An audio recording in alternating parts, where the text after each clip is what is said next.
Pour elle, son handicap est devenu un cadeau formidable.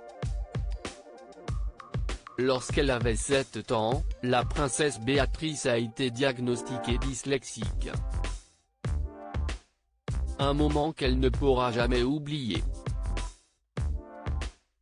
Et si la fille de Sarah Ferguson et du prince Andrew en a longtemps souffert, elle l'accepte aujourd'hui avec fierté. Et si est notamment pour cela qu'elle a décidé de parler de ce trouble pour la bonne cause.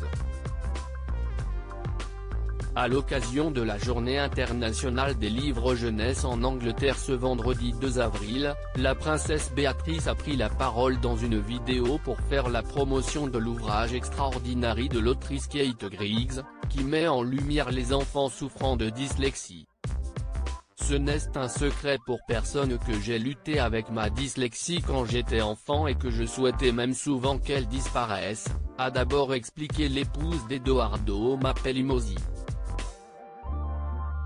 Mais aujourd'hui, je vois cela comme un cadeau formidable, et je veux que chaque enfant dyslexique sache qu'eux aussi peuvent puiser dans leur force dyslexique, a poursuivi la sœur de la princesse Eugénie, dans un message puissant. Elle a ensuite expliqué comment elle avait fait de ce trouble une force.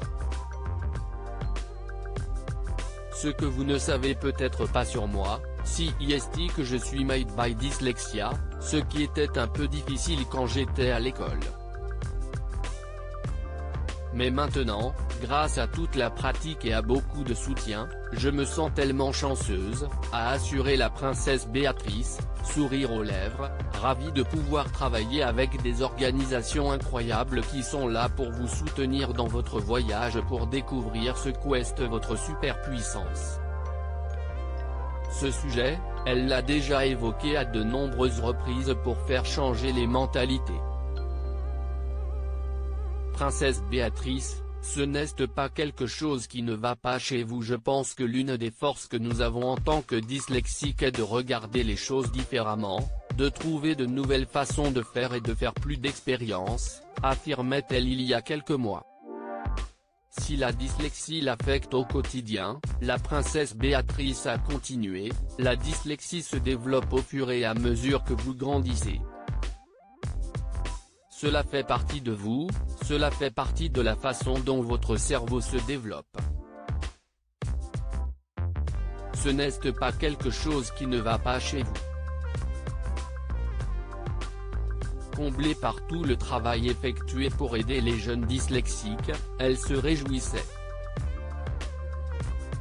Je vois le travail que nous faisons, en sensibilisant à la dyslexie, comme un véritable pilier pour défendre le concept de réinventer l'éducation, continuait-elle, car de nombreux jeunes vont être confrontés à certaines des plus grandes décisions morales et éthiques, et nous devons nous assurer qu'ils ont les outils pour réussir.